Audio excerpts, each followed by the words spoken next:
रहता है। तो ज़्यादा क्वेश्चन जो होते हैं वो पंचायती राज से आते हैं, तो पंचायती राज के जितने भी टॉपिक्स हैं, उनको बहुत डिटेल में करना है आपको, ठीक है? समझ में आ रही बात?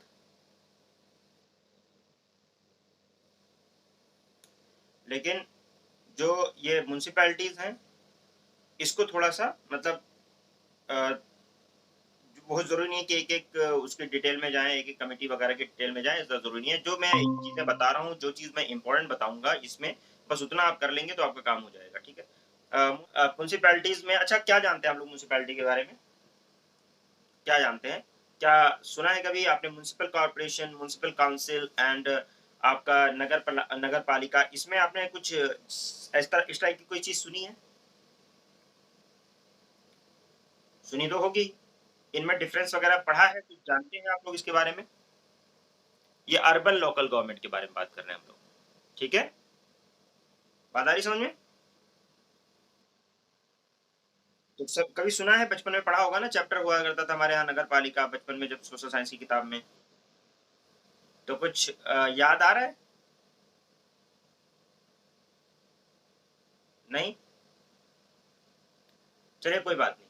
हम लोग इसको अभी देखेंगे। देखिए इसमें 2-3 चीज़ें हैं जो इम्पोर्टेंट हैं, जो डिफरेंसेस हैं वो इम्पोर्टेंट हैं और उसमें मेन जो चीज़ है वो ये है कि भाई कौन अथॉरिटीज़ कौन-कौन सी होती हैं जो इसको डील करती हैं बस और उसके बाद में भी थोड़ी बहुत चीज़ें हैं। तो अगर आपका पंचायत अच्छा तैयार हो जाता है, इसको एडिशनली पढ़ लेते हो तो आपका काम हो जाएगा। देखिए 74th कॉन्स्टिट्यूशनल अमेंडमेंट जो इंडियन कॉन्स्टिट्यूशन के अंदर हुआ यानी 73rd के अंदर इन्होंने पंचायत को ऐड किया। 74th कॉन्स्टिट्यूशनल अमेंडमेंट 1992 में ही उसी के बाद एक नया पार्ट ऐड किया, ठीक है? पार्ट 9A जो कि म्युनिसिपैलिटी को डेडिकेट कर दिया और उसके अंदर वही आर्टिकल 243 को ही एक्सटेंड किया हुआ है, आपको पता है कि पी से लेकर जेड जी तक वो उसको किया है, ठीक है? और उसके बाद में फिर आपका जो है इसमें एक शेड्यूल ऐड भी ऐड कर दिया 74th कॉन्स्टिट्यूशनल अमेंडमेंट में। कॉन्स्टिट्यूशन के अंदर एक शेड्यूल ऐड किया, शेड्यूल 12। शेड्यूल 12 में क्या है वो जो आइटम जैसे उसमें 29 आइटम्स थे ना कि क्या नाम है इसके ऊपर पंचायत अपना टैक्स वैक्स लगा सकता है, उसी तरह से इसमें 24 इसके अंदर जो है आपका 12th कॉन्स्टिट्यूशनल अमेंडमेंट इसमें भी एक 12th उसके 74th कॉन्स्टिट्यूशनल अमेंडमेंट में एक 12th शेड्यूल इसमें भी ऐड कर दिया गया। तो देखिए म्युनिसिपैलिटीज जो हैं ये अर्बन लोकल गवर्नमेंट कहा जाता है इसको। क्या कहते हैं? अर्बन लोकल गवर्नमेंट, ठीक है? Okay. Urban local government India में इसी क्या नाम से जाना जाता है? म्युनिसिपैलिटीज़ वगैरह के नाम से हम लोग कॉमनली जानते हैं। लोकल वैसे गवर्नमेंट जो होती है वो इन दोनों को कहते हैं, पंचायत को भी कहते हैं और जो है आपका म्युनिसिपैलिटीज़ को भी कहते हैं, लेकिन म्युनिसिपैलिटीज़ जो है वो रूरल वो अर्बन है और जो आपके पंचायत सिस्टम है वो रूरल है, ठीक है? तो यहाँ पे इंडिया के अंदर अगर आप देखोगे तो 8 टाइप के अर्बन गवर्नमेंट देखने को मिलती है, लेकिन उसमें से 3 हमारे लिए बहुत इंपॉर्टेंट है। 8 टाइप की कौन-कौन सी देखने को मिलती है? एक तो म्युनिसिपल कॉर्पोरेशन देखने को मिलती है, दूसरी म्युनिसिपैलिटी देखने को मिलती है, नोटिफाइड एरिया कमिटी देखने को मिलती है, टाउन एरिया कमिटी देखने को मिलती है, कैंटोनमेंट बोर्ड देखने को मिलता है, township board, trust and special purpose agencies. ये कुछ ऐसी 8 अर्बन लोकल गवर्नमेंट इंडिया में देखने को मिलती हैं और इसके अलावा भी 1-2 एजेंसीज और होती हैं इनफॉर्मल, तो उसको मैं बात करता हूँ अभी, ठीक है? तो ये कुछ ऐसा है कि जैसे गवर्नमेंट तो है लेकिन हर चीज़ का गवर्नेंस अलग-अलग होती है। जैसे हमारा एक गवर्नमेंट होता है, हमारा एक तरीका होता है, लेकिन अगर आप देखोगे, आप यहाँ जाओगे दिल्ली कैंट सुना है आप लोगों ने? कभी सुना है? दिल्ली कैंट नाम सुना है? दिल्ली कैंट कहाँ पे है? वो कैंटोनमेंट बोर्ड है वहाँ पे, यानी कैंटोनमेंट एरिया होता है, वहाँ पे आर्मी रहती है, ठीक है ना? आर्मी, नेवी, एयरफोर्स इसके बंदे जो रहते हैं वो सब कैंटोनमेंट बोर्ड रहते हैं। जो पोर्ट के आसपास का एरिया होता है पोर्ट ट्रस्ट वाले उसको दिखते हैं, ठीक है? इसी तरीके से जो आपका नोटिफाइड एरिया कमिटी बना दी जाती है, नोटिफाइड एरिया कमिटी जैसे अभी ट्रांजिशन हो रहा है वो डेवलप हो रहा है, तो इस तरह से टाउन एरिया कमेटी होती है। टाउन जैसे छोटा मोटा टाउन है यानी पूरा म्यूनसिपैलिटीज़ वहाँ नहीं बना सकती तो टाउन बना दिया जाता है, तो इस तरह की टाउन एरिया कमेटी बना दी जाती है। तो ऐसे कुछ चीज़ें हैं जो थोड़ा थोड़ा सा डिफरेंस की वजह से हम लोग अलग तरीके से देखते हैं, लेकिन जो मेन जो सबसे इम्पोर्टेंट जो बॉडी वो होती है वो म्यूनसिपैलिटीज़, आपका म्यूनसिपल कॉर्पोरेशन, म्यूनसिपल काउंसिल और उसके अलावा म्यूनसिपल काउंसिल है, म्यूनसिपल कॉर्पोरेशन है एंड उसके अलावा जो है आपका नगर पालिका, ये वाला जो ज़्यादा हम ज़्यादा देखते हैं ना पिक्चर में। और उसके अलावा जो इसमें डील करती है अर्बन गवर्नमेंट को, जो बनाई गई है 74th मैंने बताया आपका कॉन्स्टिट्यूशनल अमेंडमेंट हुआ 1992 के अंदर, उस जिसके अंदर अर्बन लोकल गवर्नमेंट की बात की गई। Ministry of urban development create किया गया सेपरेटली 1985 के अंदर। Ministry of defence in case of cantonment board जो होता है उसको मिनिस्ट्री ऑफ डिफेंस देखती है। जैसे मैंने पहले ही बताया कि जो कैंट होता है उसके अंदर आर्मी नेवी एयरफोर्स वगैरह के लोगों का बना दिया जाता है, वहाँ वही लोग रहते हैं ज़्यादातर। तो वो एरिया अलग तरीके से गवर्न होता है, उनकी फैमिलीज रहती हैं। मिनिस्ट्री ऑफ होम अफेयर्स वाले जो होते हैं यूनियन टेरेटरीज में, मिनिस्ट्री ऑफ होम अफेयर्स इसको देखता है। तो ये बेसिकली सिस्टम है, अलग अलग मिनिस्ट्रीज के अंडर में ये आता है। ठीक है, अर्बन, क्योंकि अर्बन थोड़ा कॉम्प्लेक्स होता है, बहुत तरह के सिस्टम होते हैं, इसलिए तो अर्बन बॉन्ड जो है बॉडीज, इनका अगर हिस्टोरिकल प्रोस्पेक्टिव देखोगे तो हिस्टोरिकल प्रोस्पेक्टिव में कुछ बातें इंपॉर्टेंट है जो एग्जाम में आ सकता है, वो देख लीजिए। इससे सबसे पहला फर्स्ट म्युनिसिपल कॉर्पोरेशन इंडिया में सेटअप किया गया। वैसे तो और भी वो है, लेकिन जो सबसे ऑथेंटिक माना जाता है 1687-88 के अंदर फर्स्ट म्युनिसिपल कॉर्पोरेशन सेटअप किया गया इंडिया में, मद्रास में। कहाँ पे सेटअप किया गया? मद्रास में। ये फैक्चुअल चीज है जो कि पीसीएस में पूछा जा सकता है, इसलिए याद रखिएगा। ओके, ठीक है। मद्रास के बाद में फिर 1726 के अंदर म्युनिसिपल कॉर्पोरेशन जो है ये सेटअप किया गया बॉम्बे और कलकत्ता के अंदर। तो ये 72। और मायो का आपने सुना होगा, लॉर्ड मायो, जिसका मैंने बोला था कि मायो का रिजोल्यूशन 1870 के अंदर आता है। और आपको मैंने ये भी बताया था कि मायो ऐसा पहला गवर्नर है जो कि मर्डर हो गया था अपने ऑफिस में। ठीक है, शेर अली अफरीदी ने उसको अंडमान जेल में मार दिया था। वैसे आप हिस्ट्री पढ़ोगे तो वहाँ भी पढ़ोगे। फाइनेंशियल डिसेंट्रलाइजेशन को उसने विजुलाइज किया और उसने डेवलप किया लोकल सेल्फ गवर्नमेंट इंस्टीट्यूशन को डेवलप करने की बात इसने भी की है यहाँ पे 1870 के रिजोल्यूशन में फॉर्मली, मतलब। और लॉर्ड रिपन का नाम इसमें बहुत आता है, इसको father of local self government कहा जाता है। किसको कहते हैं father of local self government? Lord Ripon को। लॉर्ड रिपन बहुत फेमस था, बहुत अच्छा था। आप लोगों ने सुना होगा कि वर्नाकुलर प्रेस एक्ट को रिपील करने वाला कौन है? लॉर्ड रिपन है, क्योंकि लॉर्ड लेटन के बाद ये आया था। अगर आप लोग को आगे हिस्ट्री में पढ़ोगे तो आपको पता होना चाहिए कि लॉर्ड लेटन बहुत ही इनफेमस, बहुत ही बदमाश आदमी था, जो कि इंडियंस को नहीं चाहता था कि वो प्रोग्रेस करें। और उसने क्या किया था, सिविल सर्विसेज में एज कम कर दी थी। 21 ईयर्स एज होती थी सिविल सर्विस में, उसकी मैक्सिमम एज एंट्री की उस समय होती थी। तो उसको 18 साल के 19 साल के बाद तरफ ले आया था, यानी कि कम कर दिया था एज को। और उसने जो है मतलब कोशिश की थी कि इंडियंस इसमें ना एंटर कर पाए, क्योंकि इंडियन की एजुकेशन थोड़ी लेट से होती थी, तो वो एंटर ना कर पाए सिविल सर्विसेज में। और उसके अलावा उसने वर्नाकुलर प्रेस एक्ट लगाया था, एक्ट लेकर आया था। वर्नाकुलर प्रेस एक्ट में इंडिया की जो लोकल लैंग्वेज के जो न्यूज़पेपर होते थे उनको चेक करके और उसके हिसाब से, मतलब अगर वो कुछ भी गवर्नमेंट के खिलाफ लिखते हैं तो उसको कॉन्फिस्केट कर लेना होता था। इस तरह की बहुत इनफेमस उसने वर्नाकुलर प्रेस एक्ट लेकर आया था। उसको रिपील करने वाला, खत्म करने वाला जो बंदा है वो लॉर्ड रिपन है। लॉर्ड रिपन ने 1882 के अंदर रिजोल्यूशन पास किया जिसको मैग्ना कार्टा कहा जाता है, लोकल सेल्फ गवर्नमेंट का। और इसीलिए लॉर्ड रिपन को एग्जाम में क्वेश्चन आया हुआ है, प्री के अंदर भी आया हुआ है, पीसीएस में भी आया हुआ है, बहुत फेमस क्वेश्चन है, हर बार पूछता है। अब अगर ये भूल जाओ तो फिर बदनसीबी है कि अगर ये क्वेश्चन भी गलत कर दे आदमी।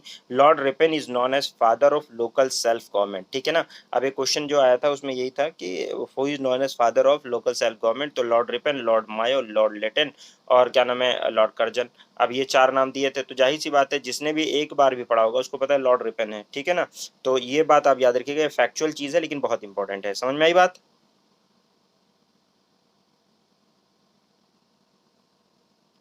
या सुनाई दे रहा है? आवाज आ रही है मेरी? Royal Commission on Decentralization was appointed in 1907 and it submits report 1909 और चेयरमैन उसका जो था हॉब हाउस था।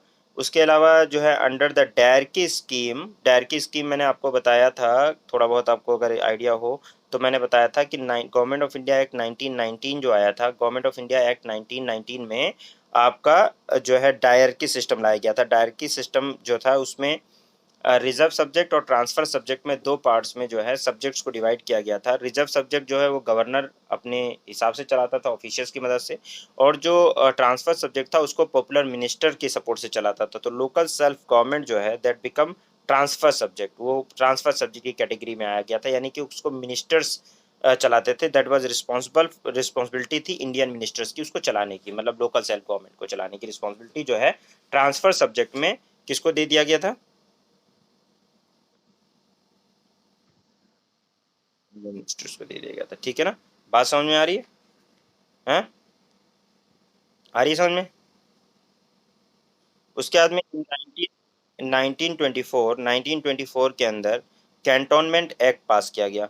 ये देखिए कैंटोनमेंट जो है कैंटोनमेंट एक्ट 1924 का है, ठीक है। ये पास किया गया सेंट्रल लेजिस्लेचर के द्वारा, ठीक है। सेंट्रल लेजिस्लेचर ने क्या पास किया, कैंटोनमेंट एक्ट पास किया, ठीक है। और 1924 के अंदर अब ये क्वेश्चन भी एक बार आया हुआ है कि मतलब कैंटोनमेंट बोर्ड, जैसे ऐसे क्रोनोलॉजी में पूछा हुआ था, पीसीएस में क्वेश्चन था कि कौन सा पहले आया कौन सा बाद में आया करके, तो उसमें कैंटोनमेंट बोर्ड का भी नाम था। अब जिसने एक देखो ध्यान से एक एक लाइन क्यों पढ़ने की जरूरत होती है, मैं बोलता रहता हूँ कि कई बार आप लक्ष्मीकांत है या ऐसी जो कोई स्टैंडर्ड बुक है, अच्छी किताब है, तो उसकी लाइन टू लाइन पढ़ लिया कीजिए, क्योंकि कई बार लोगों को लगता है ना कि ये नहीं दिया है, मैंने कभी सुना नहीं है, इसको अभी देखा नहीं है, लेकिन ये दिया होता है, वो मैं लिख देते हैं, लेकिन आपने उसको ध्यान नहीं दिया है, ये गलती आपकी है, उसकी नहीं है किताब वाले की।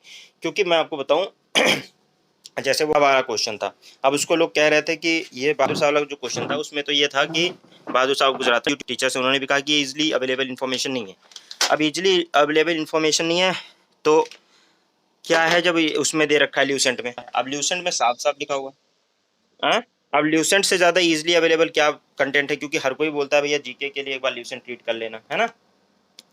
और ल्यूसेंट कितनी मोटी किताब है, कितना है, इतनी कम छोटी सी किताब है, उसको क्या नाम है, पढ़ना भी कोई इतना मुश्किल काम नहीं है। तो बेसिकली ऐसा होता है ना कि लोग मतलब ऊपर ऊपर तो पढ़ लेते हैं, लेकिन ध्यान से एक किताब को बहुत ध्यान से नहीं पढ़ते। और यूपीएससी में सही को 10 बार पढ़िए, ठीक है।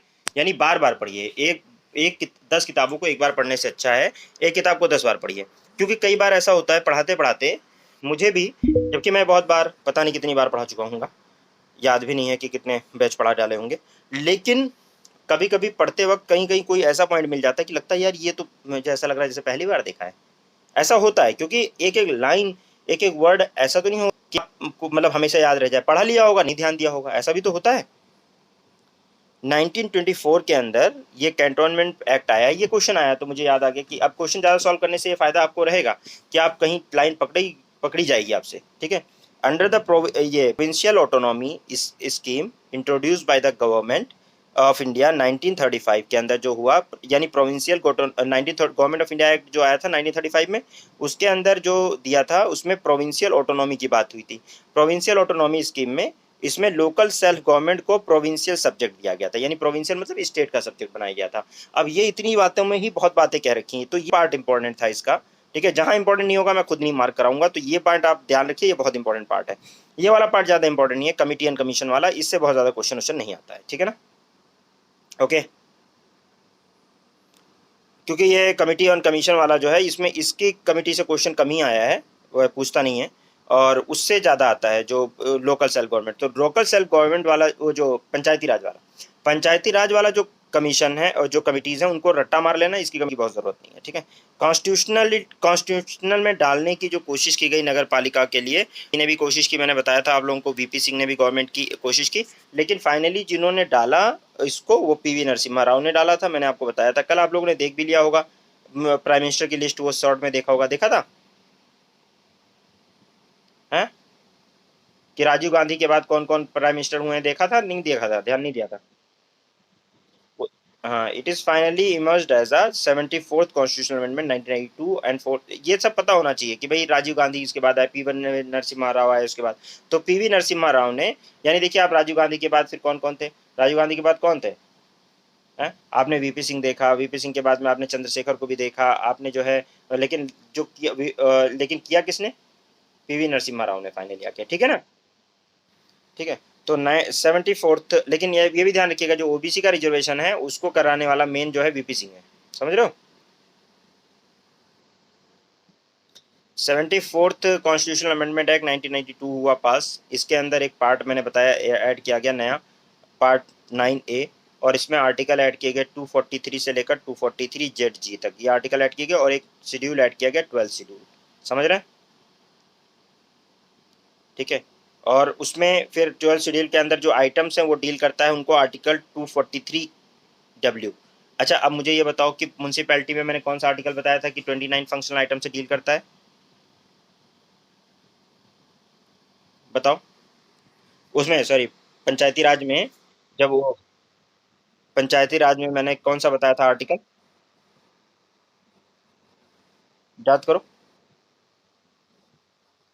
आई नहीं, कौन सा बताया था, मैंने आपको बोला था ना कि 243 कौन सा आई था क्या, हैं? मैंने आपको ये लाइन बताई थी ना, यहाँ देखिए। क्यों कंफ्यूजन? कल कल बताया, नहीं ध्यान नहीं दिया आपने? जी है ना? वो आपने बुक बुक खोल के देखिए, कौन सा आर्टिकल है। जी है ना? हाँ, 29 फंक्शनल आइटम का जी है, ठीक है, ध्यान रखिएगा। मैंने मार्क करवाया था, देखो होगा मार्क।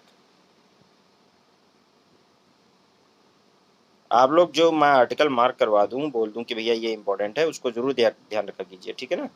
उसको आप मतलब मिस नहीं कर सकते हैं।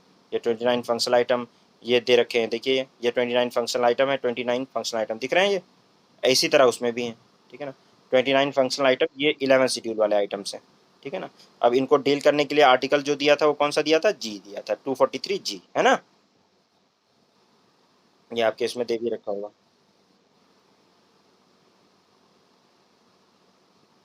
देख रिदा, पेज खोल के देख लो, मार्क कर लो दोबारा से ताकि याद रहे।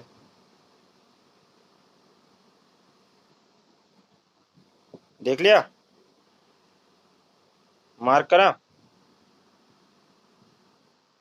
ये देखो यहाँ पे, ठीक है, ये मार्क करो, देखो यहाँ पे ऐड किया गया पार्ट 9, आर्टिकल 243 से 243 ओ, 11 schedule, 29 functional item and article 243 जी, यहाँ पे मार्क कर लो सब लोग।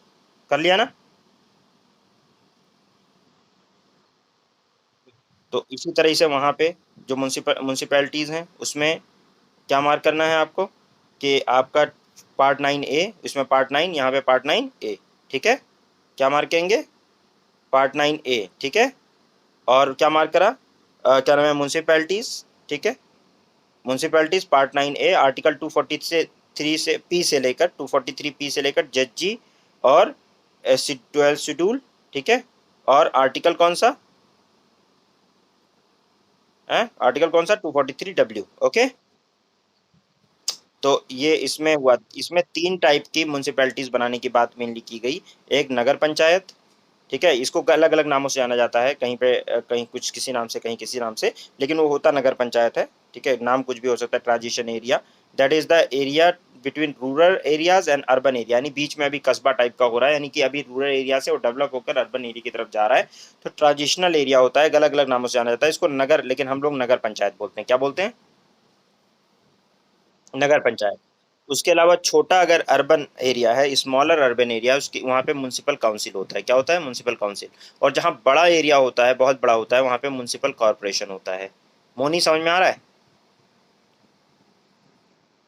जैसे कि नगर पंचायत मतलब जैसे ये है आपका, मान लो तुलसी उलसीपुर है, तो यहाँ पे नगर पंचायत होगा, ठीक है ना? है नगर पंचायत, नगर पालिका। और इसी तरह से बलरामपुर भी इतना बड़ा अर्बन एरिया नहीं है, तो वहाँ पे भी जो है क्या रहेगा, ये म्यूनसिपल नगर पंचायत रहेगा। लेकिन जब और बड़ा एरिया हो जाता है, जैसे कि काफ़ी थोड़ा बड़ा हो जाता है, तो वहाँ पे आपका रहेगा म्यूनसिपल, यानी थोड़े बड़े शहर जो हैं उसमें रहेगा म्यूनसिपल काउंसिल। और जो बहुत बड़े शहर हैं जैसे दिल्ली है, मुंबई है, तो यहाँ पे म्यूनसिपल कॉर्पोरेशन हो जाता है, ठीक है? बहुत बड़े एरिया में, तो यहाँ पे इन नामों से जाना जाता है। क्या रिदा, समझ में आ गया? है? अब देखिए कंपोजिशन क्या है। अब यहाँ कंपोजिशन, अब जो जो पॉइंट इंपॉर्टेंट है वो देखिए। Composition, all the member of municipalities should be elected directly by the people of the municipal area. जितने भी मेंबर हैं म्यूनसिपैलिटीज के, वो इलेक्ट होंगे directly by the people of municipal area, ठीक है? इसके लिए म्यूनसिपल एरिया को डिवाइड किया जाता है टेरिटोरियल कॉन्स्टिट्यूएंसीज में डिवाइड करते हैं, जिसको हम वार्ड बोलते हैं। आपका कौन सा वार्ड है? आपका दानी से काउंसलर है, कौन है?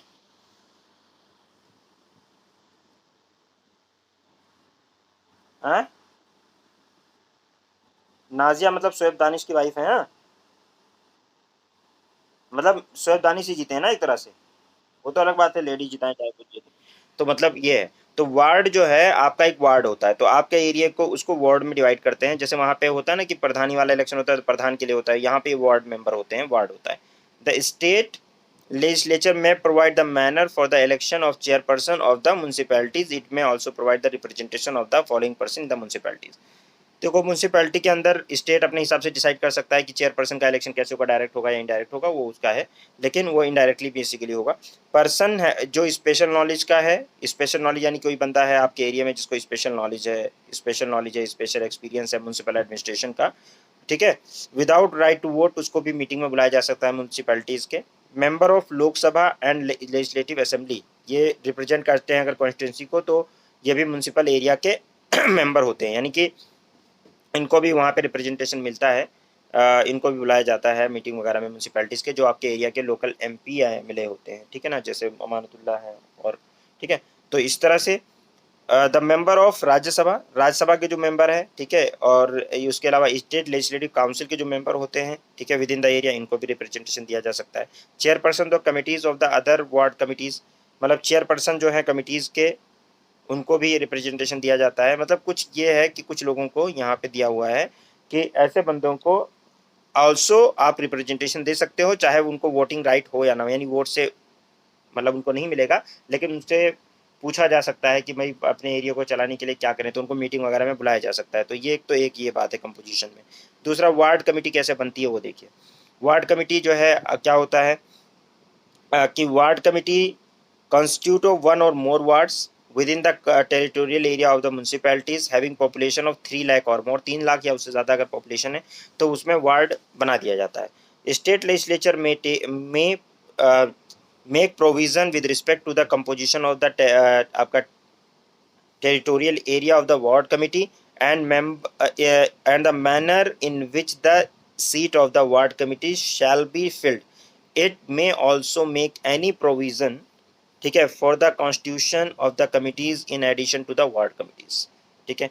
तो ये वार्ड कमिटीज कैसे बनाई जाएंगी, क्या होगा इसमें, स्टेट के पास एक लेवरेज होता है, स्टेट खुद जो है इसको डिसाइड कर सकता है कि कमिटी, वार्ड कमिटी जो है, ओके, वो एक से ज़्यादा, एक या एक से ज़्यादा वार्ड के लिए कैसे उसका वो होगा, किस तरीके से रिप्रेजेंटेशन, किस तरह से कंपोजिशन बनाई जाएगी, वो डिसाइड कर सकता है। रिजर्वेशन ऑफ सीट जो है उसकी भी बात की गई है, यानी कि आपने जैसे कोई एरिया है वहाँ पे एक वार्ड बनाना है, 2 वार्ड बनाना है, कितना वार्ड उस एरिया में ठीक रहेगा, सुटेबल रहेगा, ये स्टेट लेजिस्लेचर को डिसाइड कर सकता है बनाने का। उसके अलावा आपका रिजर्वेशन ऑफ द सीट है।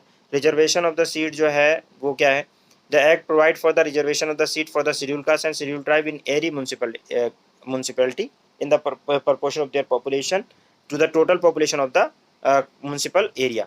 Further, it provide for the reservation of not less than 1/3, 1/3 से कम नहीं होगा, ठीक है, total member of the seats for women including the reserve category की वुमेन। तो वुमेन यानी कि जितना उनका जैसे मान लो SC STs हैं, जैसे वहाँ पीछे पीछे था कि जितने SC ST उनके पॉपुलेशन के हिसाब से डिसाइड किया जाएगा कि कितना उनके प्रपोर्शन, पॉपुलेशन के प्रपोर्शन के हिसाब से डिसाइड किया जाएगा कितनी उनकी सीट रिजर्व रहेगी SC ST की, ठीक है। और वुमेन के केस में यह है कि 1/3 सीट हमेशा हर जगह 1/3 सीट जो है वो वुमेन के लिए रिजर्व कर दी गई, ठीक है ना, कि वुमेन का रहेगा 1/3 सीट। तो ये हर जगह इसी तरह वही बातें हैं जो वहाँ पे हैं, वही चीज़ यहाँ पे भी है, ठीक है। ड्यूरेशन वही वहाँ जैसे था, 5 साल का ड्यूरेशन था, ठीक है, और 5 साल का यहाँ भी ड्यूरेशन रहेगा, तो ड्यूरेशन सेम रहेगा, ठीक है। लेकिन पहले भी इसको डिसॉल्व किया जा सकता है, मैंने बताया है म्यूनसिपैलिटीज़ को, ठीक है, ओके।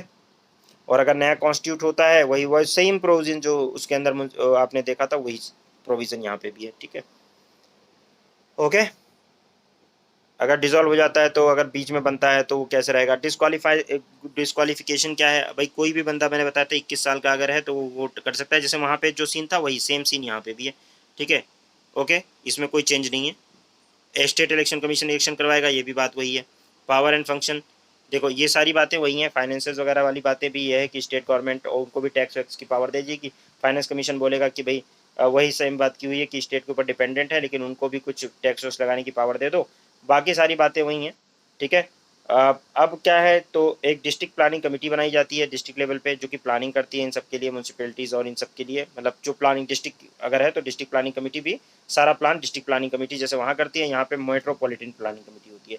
स्टेट के अंदर वो पंचायत के लिए डिस्ट्रिक्ट प्लानिंग कमेटी होती है, यहाँ पे मेट्रोपॉलिटन अगर एरिया है तो मेट्रोपॉलिटन प्लानिंग कमेटी है, अगर छोटा एरिया है तो उसके लिए डिस्ट्रिक्ट प्लानिंग कमेटी करती है। तो ये एक वो है। मेट्रोपॉलिटन प्लानिंग कमेटी जो है हर मेट्रोपॉलिटन एरिया में, जैसे दिल्ली मेट्रोपॉलिटन एरिया है तो यहाँ पे जो प्लानिंग करेगी मेट्रोपॉलिटन प्लानिंग कमेटी करेगी, ये सिर्फ प्लानिंग का काम करेगी। इम्प्लीमेंटेशन का काम जो है वो म्यूनसिपल कॉर्पोरेशन ही करेगी, ठीक है ना। समझ रहे हो, इम्प्लीमेंटेशन। अब म्यूनसिपल कॉर्पोरेशन इंपॉर्टेंट है आपके लिए बहुत, कि म्यूनसिपल म्युनिसिपल कॉर्पोरेशन क्या होता है, उसमें कितने मेंबर होते हैं, क्या होता है, ठीक है, कैसे होता है, तो उसका उसके जो लॉज हैं वो इम्पोर्टेंट है।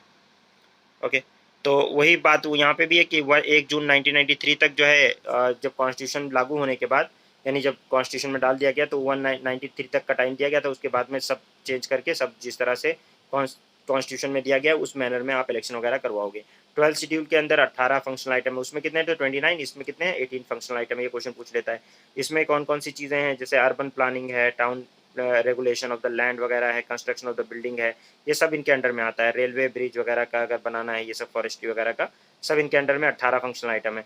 अब ये जो इंपॉर्टेंट है वो ये है कि म्यूनसिपल कॉर्पोरेशन उसका कंपोजिशन क्या है, ठीक है, ये इंपॉर्टेंट है। अब यहाँ ध्यान से सुनिएगा आप लोग, municipal corporation, municipalities, notified area, इनका क्या है। तो सबसे इंपॉर्टेंट बात पे चलते हैं कि म्यूनसिपल कॉर्पोरेशन ध्यान दे रहे हैं, फोकस्ड कर रहे हैं, आवाज आ रही है ठीक। तो म्यूनसिपल कॉर्पोरेशन देखिए, जैसे दिल्ली है, दिल्ली के लिए, मुंबई के लिए, कलकत्ता के लिए, हैदराबाद, बेंगलोर या अदर कोई भी बड़ी सिटीज़ जो हैं उनके लिए म्यूनसिपल कॉर्पोरेशन होता है, ठीक है।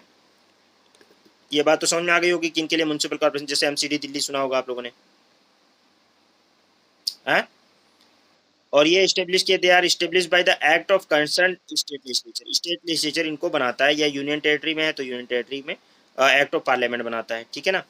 अगर यूनियन टेरिटरी में है तो एक्ट ऑफ पार्लियामेंट बनाएगा, नहीं तो स्टेट लेजिस्लेचर बनाएगा, ठीक है।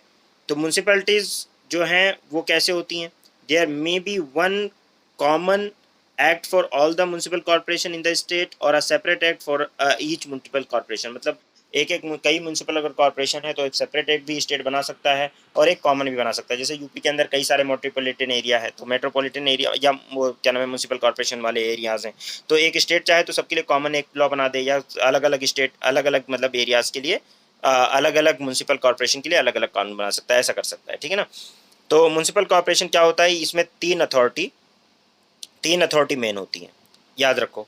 द काउंसिल मेरे साथ बताओ कौन सा, the council, the standing committee and the commissioner, ये तीन अथॉरिटीज इंपॉर्टेंट है। कौन कौन है बताओ जरा,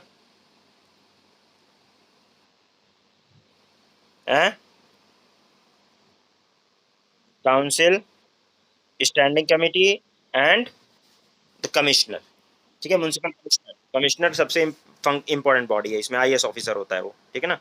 अब पहले काउंसिल देख लेते हैं क्या है। काउंसिल जो होता है, द काउंसिल, इसको ध्यान रखिएगा, काउंसिल जो होता है वो it deliberative legislative wing of the corporation, यानी कानून बनाने वाला जो काम है, यानी जो रूल वगैरह बनाने का काम है वो कौन करता है, वो काउंसिल करता है, ठीक है ना। It consist of the councillor, इसमें काउंसलर होते हैं directly elected by the people, लोगों से डायरेक्टली इलेक्ट किए जाते हैं, कुछ लोगों को नॉमिनेट भी किया जाता है, जैसा मैंने बताया म्यूनसिपल एडमिनिस्ट्रेशन के अंदर। और इसके अंदर SC ST सीट का रिजर्वेशन भी होता है, ठीक है। तो म्यूनसिपल काउंसिल जो होता है ये एक तो लेजिस्लेटिव बॉडी है कि मतलब काम कैसे होगा वो डिसाइड करना, काम कैसे होगा उसको डिसाइड करने का काम जो करती है, स्टार्ट कैसे करेंगे, कैसे काम होगा, क्या चीज़ होगी, तो वो सारा मतलब कानून जो बनाती है वो काउंसिल बनाती है। ये बात आपको समझ में आ गई होगी।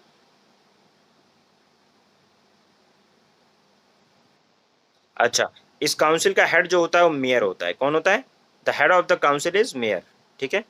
आपने सुना होगा, मेयर नाम सुना होगा शहरों में, ठीक है। The council is headed by the mayor, mayor होता है जिसका असिस्ट करता है डिप्टी मेयर।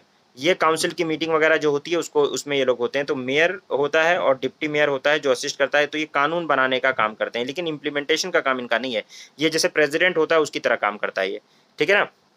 जैसे दिल्ली में मेयर तो होता है, लेकिन दिल्ली में मेयर जो होता है वो मतलब एक तरह से उसका कुछ पास खास पावर और नहीं होती, ठीक है। डिप्टी मेयर जो होता है, मेयर या डिप्टी मेयर, वो सिर्फ काउंसिल को वो करते हैं, ठीक है ना। ओके, समझ में आए। He is elected in the majority of the state for 1 year, एक साल के लिए। देखो ये majority of majority of the states के अंदर एक साल के लिए होता है, रिन्यू भी कर सकते हैं इसका। It is basically ornamental figure, क्या लिखा हुआ है, ऑर्नामेंटल फिगर है, ऑर्नामेंटल में सजावट के लिए है सिर्फ। Formal head of the corporation, formal head होता है कॉर्पोरेशन का, लेकिन मेन फंक्शन जो इसका मेन काम क्या होता है कि मीटिंग को प्रिसाइड करता है, लेकिन काम कुछ खास इसका नहीं है, इसके कहने वहने से कुछ होता नहीं है। मैडम मीटिंग को प्रिसाइड करता है, लेकिन जो डिसीजन होगा तो मेंबर के वोट वोट से होगा, ठीक है। तो ये सिर्फ मेयर एक ऑर्नामेंटल पोस्ट है, ऑर्नामेंटल मतलब सजावट वाला पोस्ट है, डेकोरेटिव पोस्ट है, नॉमिनल पोस्ट है, इसका मतलब कुछ खास पावर वावर नहीं होती है म्यूनसिपल कॉर्पोरेशन में, ध्यान रखिएगा। मेयर की पावर म्यूनसिपल कॉर्पोरेशन में ज़्यादा नहीं है, लेकिन म्यूनसिपल काउंसिल में होगी, वो आगे हम देखेंगे। या इतनी बात आपको समझ में आ गई है। ठीक है, अब देखो, the standing committee are created to facilitate the work of the council. Standing committee जो है वो बनाई जाती है जो कि फैसिलिटेट करती है काउंसिल के काम को। वो भी बड़ी साइज की होती है। ये पब्लिक वर्क होता है, एजुकेशन है, हेल्थ है, टैक्सेशन, फाइनेंस, इन सब कामों में करता है। ये डिसीजन लेते हैं अपने अपने फील्ड का। जो स्टैंडिंग कमिटी बनाई जाती है ये डिसीजन लेती है अपने अपने फील्ड का। ठीक है, तो ये बेसिकली क्या है, एक तरह से वर्किंग काउंसिल होती है, यानी कि जो काउंसिल डिसीजन लेगा उसका काम स्टैंडिंग कमेटी करवाएगी। स्टैंडिंग कमेटी उसकी काम की देखरेख करेगी, वो करवाएगी। ठीक है, लेकिन एग्जीक्यूटिव जो बॉडी होती है एक्चुअल में वो कौन सा होता है, वो काम जो करता है वो एमसीडी करता है, म्युनिसिपल कॉर्पोरेशन करता है, और म्युनिसिपल कमिश्नर उसका हेड होता है। तो म्युनिसिपल कमिश्नर रिस्पॉन्सिबल होता है इंप्लीमेंटेशन के लिए, यानी कि सुपरविजन जाके स्टैंडिंग कमेटी भी कर सकती है, देखेगी सब कुछ, लेकिन जो काम सारा इंप्लीमेंट कराने के काउंसिल ने डिसीजन लिया हुआ है, काउंसिल डिसीजन लेकर आया ऊपर से, उस काउंसिल ने जो डिसीजन लिया है उसको फैसिलिटेट कराना, उसको वर्किंग वगैरह को कराना, देखना, पहुंचाना, ये तो काम है स्टैंडिंग कमेटी का। ठीक है, उसको फॉर्मल तरीके से प्रेजेंट करने का। लेकिन म्युनिसिपल कमिश्नर का एक्चुअल जो रिस्पॉन्सिबिलिटी है इसको करने की, वो म्युनिसिपल कमिश्नर की होती है। ठीक है ना, जो भी डिसीजन लिया जाएगा काउंसिल दे, यानी काउंसिल ने कोई कानून बना दिया कि कोई कोई कोई क्या नाम है डिसीजन ले लिया कि ये काम करना है, उसको करवाने का और उसको स्टैंडिंग कमेटी को दे देगा। ठीक है ना, ठीक है, स्टैंडिंग कमेटी को दे देगा। स्टैंडिंग कमेटी को फॉर्मल रूप से प्रेजेंट कर देगी। प्रेजेंट करने के बाद वो किसको देगी, chief executive authority of the corporation, he is appointed by, और ये जो होता है चीफ एग्जीक्यूटिव अथॉरिटी वो किसको देगा, म्युनिसिपल कमिश्नर को। यानी कि अब ये म्युनिसिपल कमिश्नर जो है वो सारा इंप्लीमेंट करवाएगा, सारा काम करेगा। और ये जो है स्टेट गवर्नमेंट इसको अपॉइंट करती है, म्युनिसिपल को अपॉइंट करेगी म्युनिसिपल कमिश्नर को। और ये भी जनरली जो होता है कहाँ का होता है, किसका मेंबर होता है, आईएएस ऑफिसर। ठीक है, आईएएस का मेंबर होता है। तो दिल्ली का जो म्युनिसिपल कमिश्नर होगा वो आईएएस होगा। ठीक है ना, समझ में आ गई वरीदा बात। इलेक्शन लड़ने से अच्छा नहीं है कि आईएएस बनो कि सीधे दिल्ली की कमिश्नर बनो और सारी पावर तुम्हारे पास रहे, दिल्ली की जितना काम हो रहा है दिल्ली में सब कमिश्नर करवा रहा है। हैं? क्या हुआ? अरे नहीं देंगे तो क्या हुआ, कहीं की भी कमिश्नर होगी, कमिश्नर की कम पावर होती है, जहां जहां तुम बुक गई वहीं होम हो गया।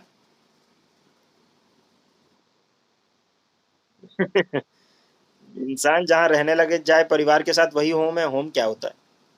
ठीक है, परिवार जहां वहां होम हो गया। तो म्युनिसिपल कॉरपोरेशन जो है ये आईएएस ही बंदा होता है। यानी जितनी भी बड़ी पोस्ट इंडिया में होंगी आप देख ही रहे हो, आप कल भी देख रहे थे, आपने इंटरनल सिक्योरिटी में भी देखा कि जो क्या नाम है आपका, होम सिक्योरिटी है, होम सिक्योरिटी है, वो भी आईएएस ऑफिसर है। यानी जो काम करने वाले बंदे हैं वो सब आईएएस ऑफिसर ही होते हैं। आप लोग को लगता है ना देश ऐसे नहीं चल रहा है क्योंकि इंटेलिजेंट लोग चला रहे हैं। बस ये होता है कि ऊपर का चेहरा कुछ भी हो, जैसे काउंसिल डिसीजन तो ले रहा है, स्टैंडिंग कमेटी उसको फॉर्मली रिप्रेजेंट भी कर रही है, लेकिन चला कौन रहा है म्युनिसिपल कॉर्पोरेशन को। बात समझ में आ गई?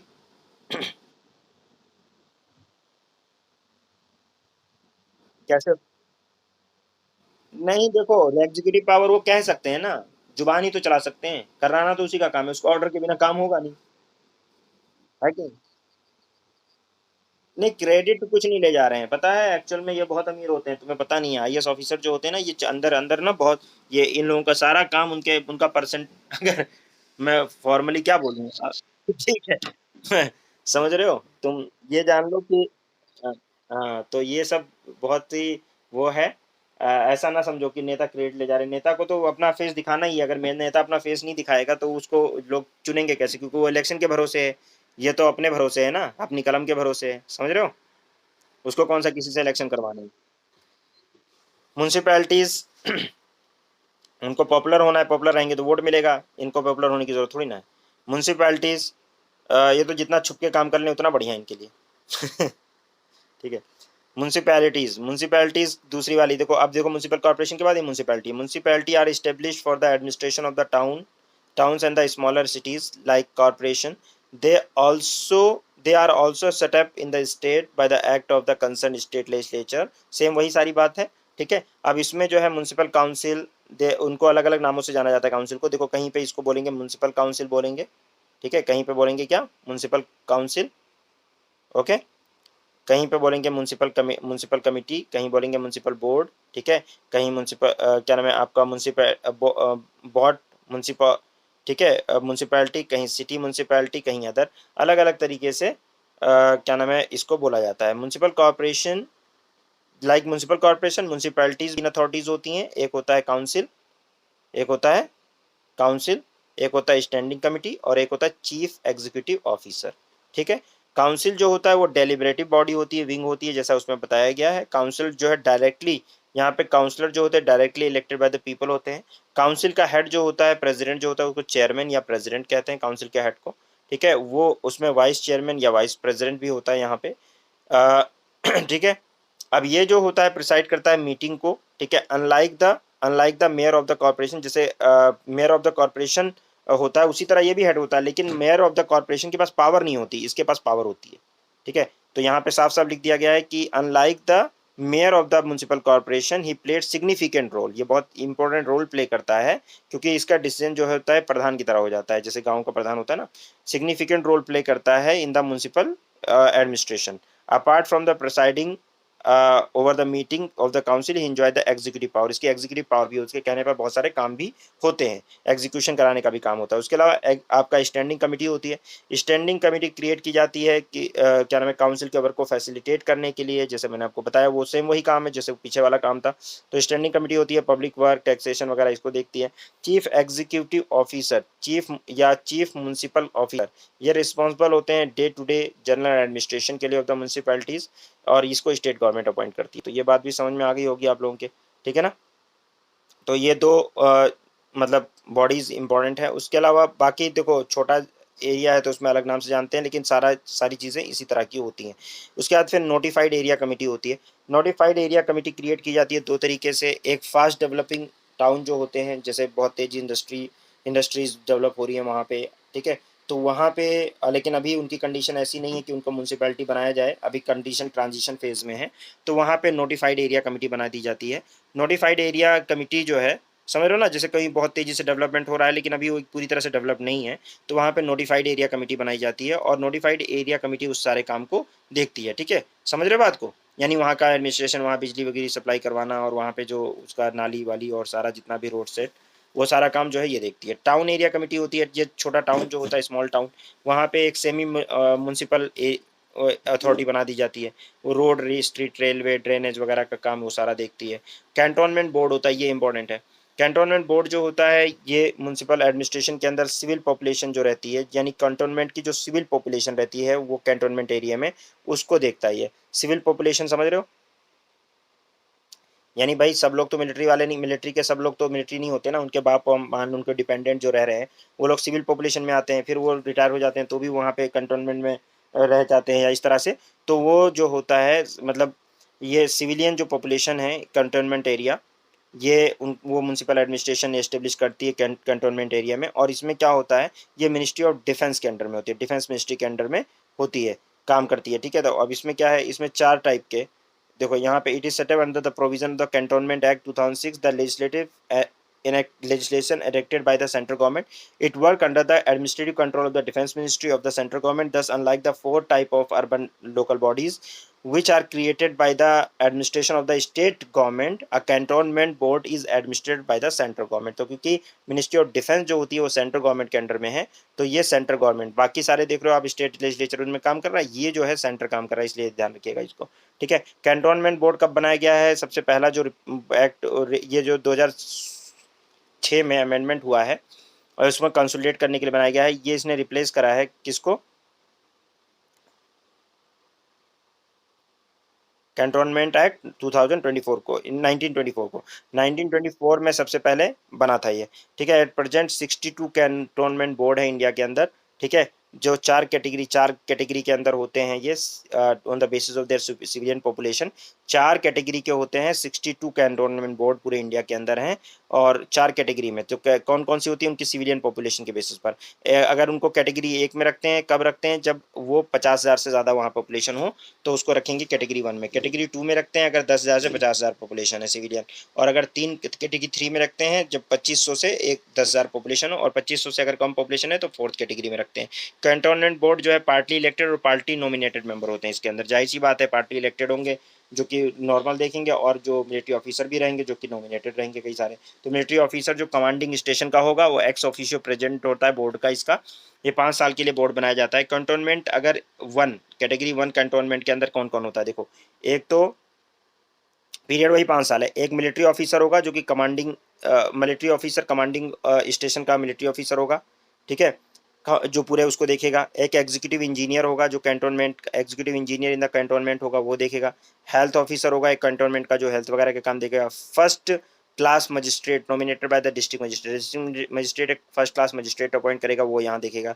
उसके अलावा 3 मिलिट्री ऑफिसर नॉमिनेट करेगा ऑफिसर कमांडिंग स्टेशन, यानी ऑफिसर कमांडिंग स्टेशन जो होगा, ठीक है, ओसी जो होता है उसको कहा जाता है ओसी। तो ऑफिसर कमांडिंग जो होता है उसको ओसी कहा जाता है ऑफ द स्टेशन, वो ओसी जो है वो देखेगा, ठीक है। 3 ऑफिसर को मतलब अपॉइंट करेगा। 8 member elected by the people of 8 member elected by the people of cantonment area के, 8 मेंबर जो है कैंटोनमेंट एरिया से इलेक्ट किए जाएंगे। और एक चीफ एग्जीक्यूटिव ऑफिसर होगा किसका, कैंटोनमेंट बोर्ड का, जो कि इसको चलाते हैं, ठीक है। इनका फंक्शन कैंटोनमेंट में वही जैसे म्यूनसिपैलिटीज़ का फंक्शन है वही सारा इनका भी फंक्शन है, मतलब जो भी ऑब्लिगेटरी चीज़ें हैं, जो इंपॉर्टेंट चीज़ें हैं, जो चीज़ें म्यूनसिपल कॉरपोरेशन में के लिए होता है, वो सब tax revenue not tax revenue से इनकम जनरेट करके लेकर, और जो भी म्यूनसिपैलिटीज़ के काम हैं, रोड रेलवे मतलब रोड और क्या नाम है, नालियाँ वालियाँ और ये सब, पानी वानी की फैसिलिटी और स्कूल और हॉस्पिटल और ये सब चीज़ें मेंटेन कराते हैं। उसके अलावा टाउनशिप होता है। The type of urban area urban government is established by the large public enterprises to provide the civic amenities to the staff of the working who live in the housing colonies built near the plant। Township वो होता है जैसे कोई plant वगैरह है तो वहाँ पे मतलब एक टाउनशिप बना देते हैं कुछ लोगों को रहने के लिए, उनके वर्कर्स वगैरह को असिस्ट उसके लिए वहाँ पे engineer technical non technical staff वगैरह रहता है, तो उनका भी वो क्या नाम है टाउनशिप वाले करते हैं। पोर्ट ट्रस्ट जो पोर्ट का एरिया होता है जैसे बॉम्बे है का आपका कलकत्ता है, वहाँ पे पोर्ट पूरा एरिया जो होता है पोर्ट वाला वो मैनेज करा जाता है पोर्ट ट्रस्ट के द्वारा, ठीक है ना। ओके, इसमें भी इलेक्टेड नॉमिनेटेड मेंबर होते हैं, ठीक है। पोर्ट ट्रस्ट जो है वो एक्ट ऑफ पार्लियामेंट के थ्रू क्रिएट किया जाता है, इसमें भी चेयरपर्सन ऑफिशियल होते हैं, ठीक है। उसके अलावा स्पेशल पर्पस एजेंसीज बना दी जाती हैं, जैसे कुछ एरियाज होते हैं जो इन किसी कैटेगरी में नहीं पड़ते, ठीक है, वो मतलब उन कैटेगरी से बाहर है एडिशनली, तो उसमें फिर इनको टाउन मतलब इसमें जो है स्पेशल पर्पस बना दिया जाता है, वो स्पेशल पर्पस का काम करते हैं। जैसे कि या किसी स्पेशल मतलब वहाँ कहीं पे कोई काम करना है एक पर्टिकुलर एरिया में म्यूनसिपल कॉर्पोरेशन में ही या कहीं पे भी कोई ऐसा काम करना है जो स्पेशल काम है, तो स्पेशल पर्पज व्हीकल बना के काम किया जाता है। जैसे टाउन इंप्रूवमेंट ट्रस्ट बना दिया जाता है, अर्बन डेवलपमेंट अथॉरिटी बना दिए हैं, वाटर सप्लाई सीवेज बोर्ड बना दिया जाता है, हाउसिंग बोर्ड बनाया जाता है, दिल्ली जल बोर्ड जैसे बना रखा है आपने देखा ही होगा, पॉल्यूशन कंट्रोल बोर्ड है, इलेक्ट्रिसिटी सप्लाई बोर्ड है, ठीक है ना, सिटी ट्रांसपोर्ट बोर्ड है। तो स्पेशल पर्पज़ के लिए होता है, किसी भी एरिया में स्पेशल काम करने के लिए इस तरह से स्पेशल पर्पज़ व्हीकल भी बनाई जाती है। तो आपको समझ में आ गया होगा।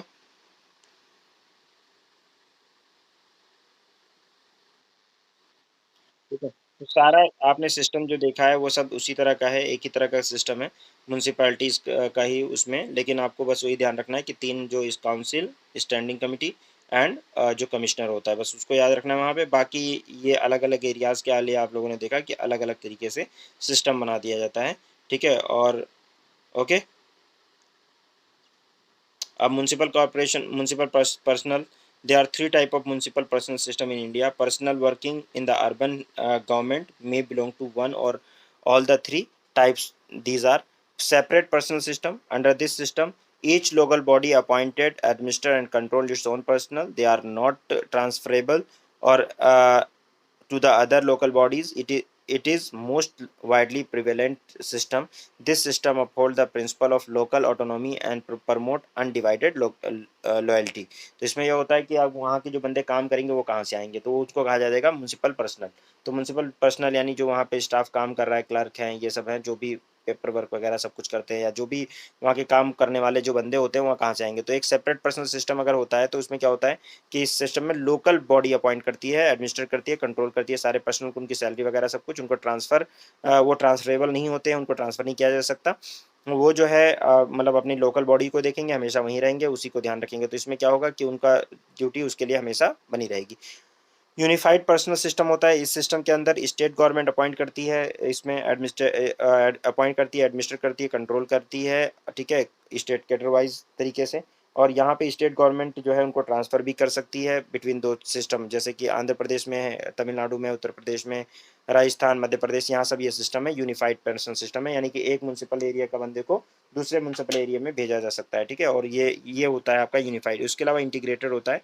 ये पर्सनल सिस्टम स्टेट गवर्नमेंट या ये इंटीग्रेटेड होता है इसमें the personal of the state government and those of the local bodies form part of the same service. मतलब इसमें म्यूनसिपल पर्सनल जो होते हैं स्टेट सर्विसेज से भी हो सकते हैं उनको, ठीक है। The municipal personnel of the member of the state service they are transferable not only between the local bodies and state but also between the local bodies department and the state government. Thus there is no distinction between the local civil services and state civil services. This system prevail in the Orissa, Bihar, Karnataka, Punjab, Haryana. यहाँ सब क्या होता है, state एक department से दूसरे department पे, एक बॉडी से दूसरी बॉडी में स्टेट ट्रांसफर कर सकती है।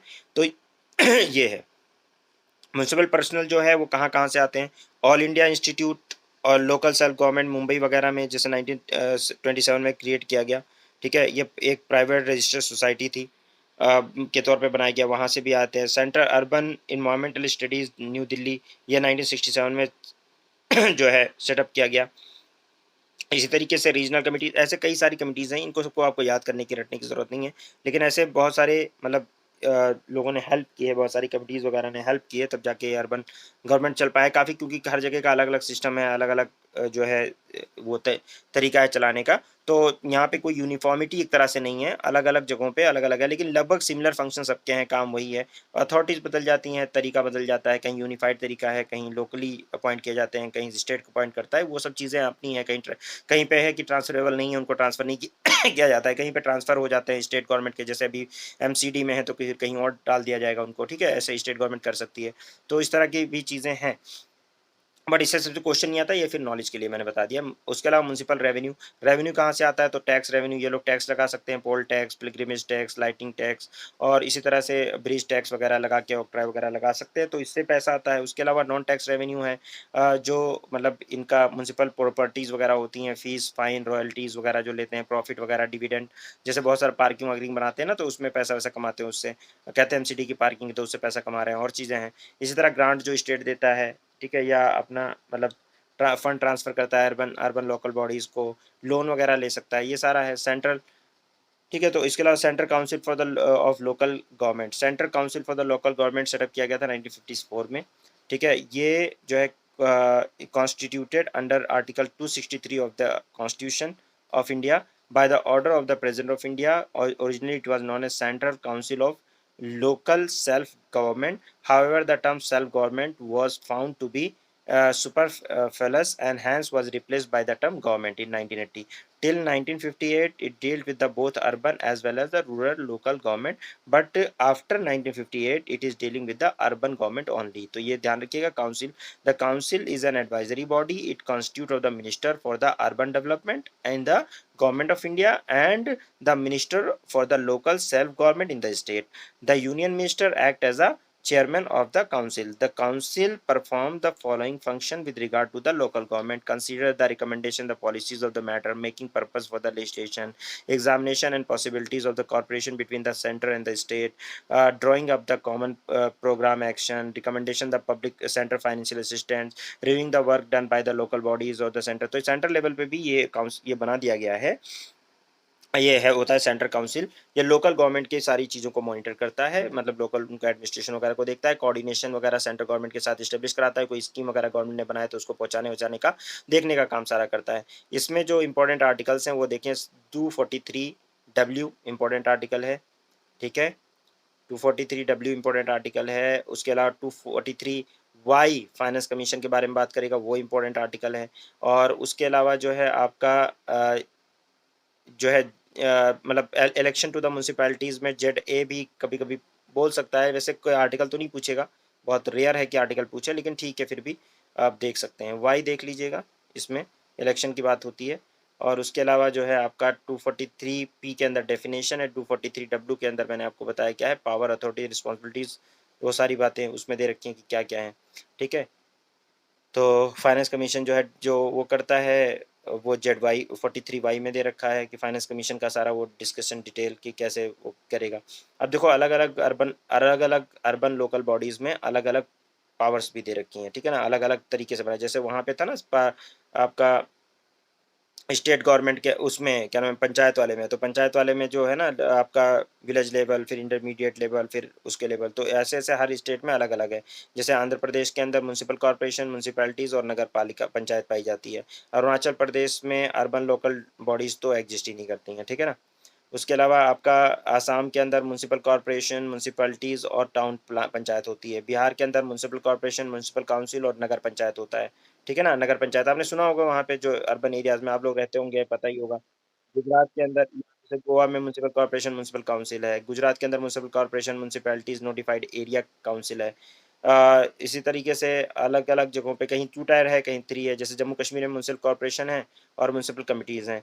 आपका इसके बाद में आपका यूपी के अंदर उत्तर प्रदेश में अगर आप देखोगे, तो उत्तर प्रदेश में नगर निगम है, नगर पालिका परिषद है और नगर पंचायत है। तो ये नगर-नगर करके ये लोग बात करते हैं, ठीक है? उत्तर प्रदेश में नगर निगम, नगर पालिका परिषद और नगर पंचायत क्योंकि दोनों एक ही था पहले।